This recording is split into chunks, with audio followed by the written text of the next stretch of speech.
খেতে ছাগল বন্দি জলে বন্দি মাছ, খেতে ছাগল বন্দি জলে বন্দি মাছ, নারীর কাছে পুরুষ বন্দি ঘুরায় 12 মাস। সখী গো ও আমার মন ভালা না, সখী গো ও আমার মন ভালা না। কালার সাথে পিরিতি কইরা, কালার সাথে পিরিতি কইরা সুখ পাইলাম না। সখী গো ও আমার মন ভালা না।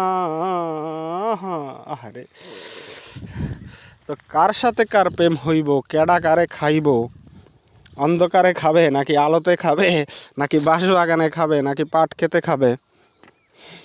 এটা নির্ণয় করা কঠিন। এটা ম্যাথমেটিক্সের ক্যালকুলাসেও ঠিক করা যায় না, লগারিদমেও ঠিক করা যায় না, বিন্যাসেও ঠিক করা যায় না, সমাবেশেও ঠিক করা যায় না। যোগ বিয়োগ তো নাই, যোগ বিয়োগ তো প্রাথমিকের বীজগণিত। a + b whole square equal to c square plus U square. যাই হোক,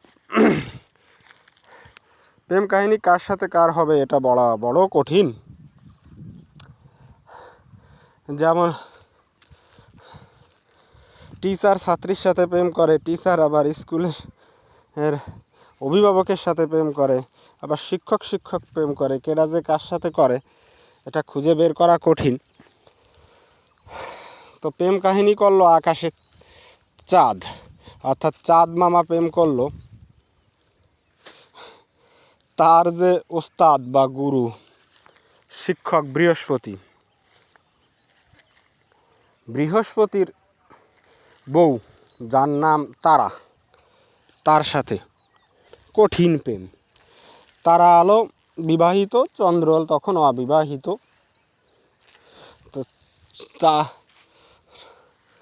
তার রূপ যৌবন দেখে, তারা রূপ যৌবন দেখে চাঁদ ফিদা হয়ে গেল, বললো তোমাকে ছাড়া বাঁচবো না, রাইতে আইসো পাট খেতে, অথবা ঘরের পেছনে দেখা হবে, ভালোবাসাবাসি হবে। তো যে কথা সেই কাজ।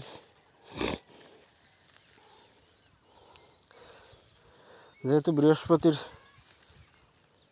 তার শিক্ষা গুরু, কিন্তু চাঁদ প্রথম চাচ্ছিল না, কিন্তু তারা বলল যে তুমি যেহেতু আমি যেহেতু তোমার শিক্ষকের পত্নী স্ত্রী, সুতরাং তুমি শিক্ষকের কথা শুনো, তাহলে আমার কথাও শুনতে হবে, গুরুপত্নীর কথা ফরজ শুনতে হবে। তো যেই কথা সেই কাজ, চাঁদের সাথে তারার পীড়িত শুরু হয়ে গেল। মাঝরাতে পীড়িত, শেষ রাতে পীড়িত, সুযোগ পাইলেই প্রেম প্রীতি ভালোবাসা। এইবার হইল কি, প্রেম প্রীতি করতে করতে মনে করেন অনেকে আছে না, প্রেম প্রীতি করতে যায় প্রেগনেন্ট হয়ে যায়। এইরকম তারা গেছে মনে করো প্রেগনেন্ট হয়ে, না প্রেগনেন্ট বলতে যে প্রেগনেন্ট, হ্যাঁ। এখন তো চাঁদের যে ওস্তাদ বা শিক্ষক বৃহস্পতি, সে ব্যাপারটা জানতে পারছে। জানার পরে বলেছে, কিরে বাড়া, তুই আমার বউর সাথে প্রেম প্রীতি করছিস, আমার বউ আমাকে ফিরিয়ে দে। এখন চাঁদ তা ফিরিয়ে দেবে না।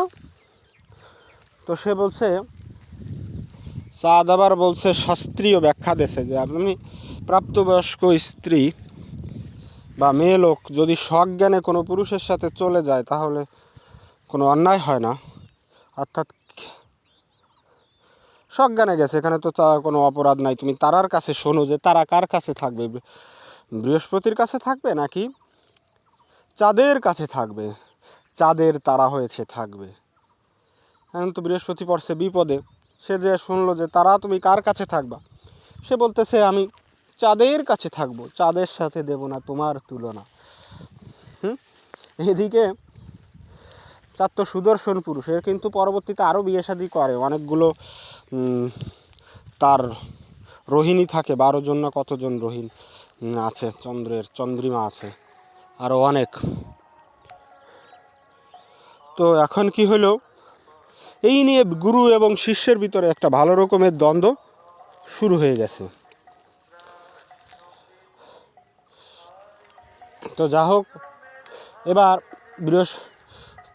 এটা আবার যে বিভিন্ন জনের কাছে বিচার টিচার দিছে, ব্রহ্মার কাছে বিচার দিছে বৃহস্পতি যে দেখো যে শালা কারে কোন হারামজাদারে আমি সব কিছু শিখাইলাম, সে শালা গুরু দক্ষিণা তো দিলই, এমন গুরু দক্ষিণা দিল যে আমার বউটা ভাগায় নিয়ে গেল। এখন দেবতারা ওই ব্যাপারটা সমাধি কী বলে করতে পারলো না, সমাধান করতে পারে নাই। এখন এদিকে তার আর পেটে সন্তান বেড়েই চলছে। এবার সে একটা মেয়ে সন্তান প্রসব করে, একটা ছেলে সন্তান প্রসব করে। এবার তারা বলছে তার যখন ছেলে এবং মেয়ে হয়েছে, এবার তো পিতৃত্ব নিয়ে একটা ঝামেলা বেঁধে গেছে যে কে হবে এই ছেলে মেয়ের বাপ। এখন চাঁদ তাকে জিজ্ঞেস করছে তার ছেলে মেয়েকে যে কে এই ছেলে মেয়ের বাপ, তোমার বাবা কেডা, মেয়েটাকে জিজ্ঞেস করছে। এখন মেয়ে বলছে যে ক্ষেত যার ফসল তার। এটা হলো মানে ন্যায়শাস্ত্রের কথা যে ক্ষেত যার ফসল যার, নারী যার সন্তান তার। অর্থাৎ এই ছেলে মেয়ে হচ্ছে বৃহস্পতির ছেলে মেয়ে।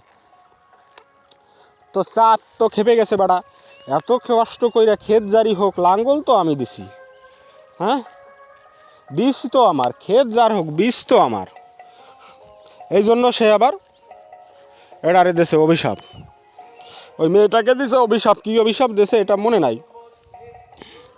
এবার যে ছেলে সন্তান তার নাম হচ্ছে বুধ, যা বুধ গ্রহ, যেমন বুধ গ্রহ যা পরবর্তীতে হয়, অর্থাৎ চাঁদ উপগ্রহ, হ্যাঁ আমরা যেটা বর্তমান ভূগোলে বলি।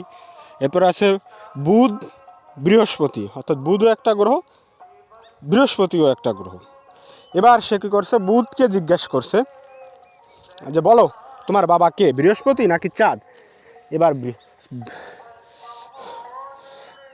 এবার বুধ তো বুদ্ধিমান ছেলে, সে বলছে যে না আমি চাঁদেরই ছেলে। তখন এই উত্তরে সন্তুষ্ট হয় বৃহস্পতি, খুব অসন্তুষ্ট হয়, এবং চাঁদ খুব সন্তুষ্ট হয়। তাকে চাঁদ বরদান করে।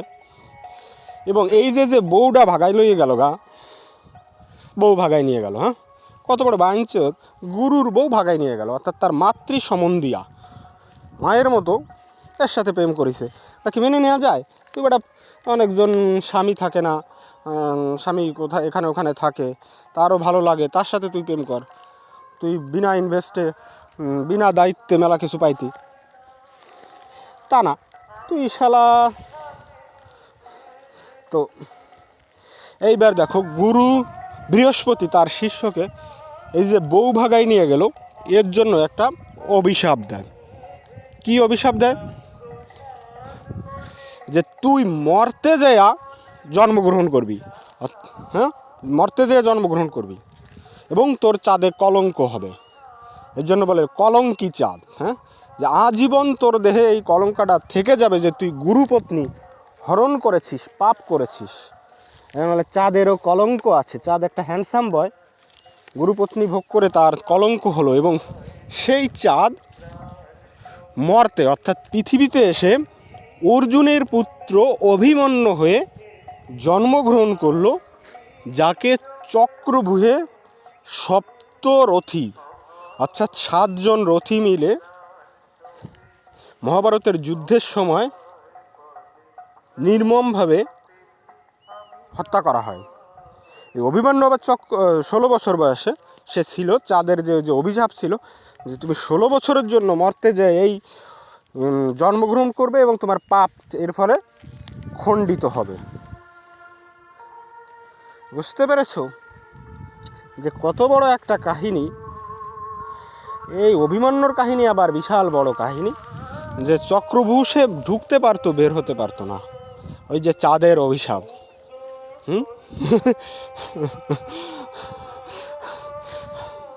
এই বৃহস্পতিরও কিন্তু এখানে নানা গুণাবলী আছে, খুব ভালো ভালো প্রেমের গুণ আছে। যেমন সে তার ভাইয়ের বউকেও কিন্তু বৃহস্পতি ভোগ করেছিল।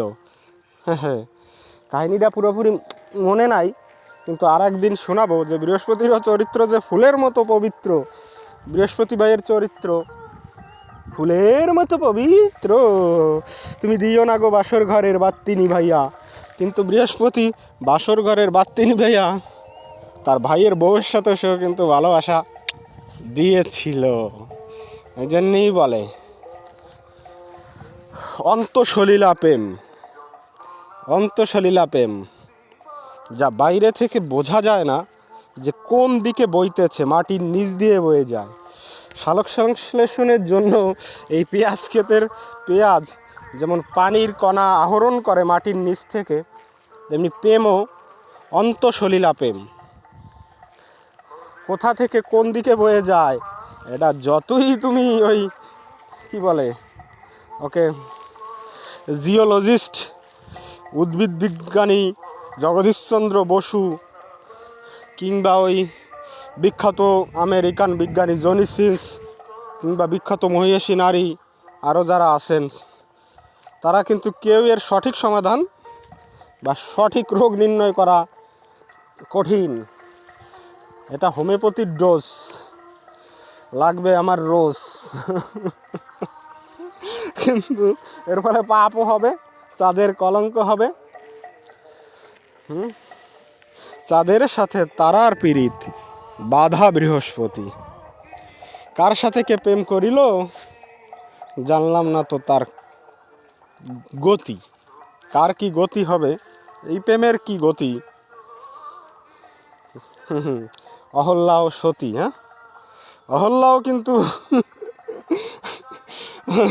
তার ইয়ার ইন্দ্র হচ্ছে যে ওই স্বর্গের রাজা ইন্দ্র, সেও কিন্তু তার গুরুপত্নী অহল্যার সাথে কশ্যপ পুত্র, কি না কশ্যপ না অন্য করে যা হোক যা নাম হবে, তার সাথে ভোগ করে কিন্তু অহল্যারও গতি হয়েছিল পাষাণ হওয়ার।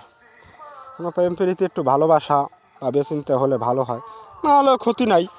মানুষ তো দোষ ত্রুটি, এখানে দেবতাদেরই দোষ ত্রুটি আছে, আর মানুষ তো মানুষই। কার সাথে কার প্রীতি, শাশুড়ির সাথেও প্রীতি হয়ে যাচ্ছে। মানুষের মহাভারতের বৈশিষ্ট্যতা এখানেই যে এখানে রামায়ণের মতো সবাইকে একদম আদর্শিক চরিত্র হিসেবে দেখানো হয়নি, যে আদর্শ ভাই, আদর্শ স্ত্রী, আদর্শ সৈনিক, আদর্শ সার্ভেন্ট, আদর্শ সেবক হিসেবে রামায়ণে যেমন সবাইকে চিত্রিত করা হয়েছে। অর্থাৎ রামায়ণ হচ্ছে তোমার ছোটদের ধর্মগ্রন্থ, যাকে বলে যে সব কিছু আদর্শ, যে তুমি এরকম হও, স্ট্যান্ডার্ড মেট্রিক, হ্যাঁ ইন্টারন্যাশনাল স্ট্যান্ডার্ড অফ মেজারমেন্ট, ফিজিক্সে পড়েছিলাম এরকম। কিন্তু মহাভারতে না, যে যে দেবতা হয়ে মুনি হয়েও তার মাঝে মাঝে মতিভ্রষ্ট ঘটছে, হ্যাঁ এরকমই ব্যাপারটা।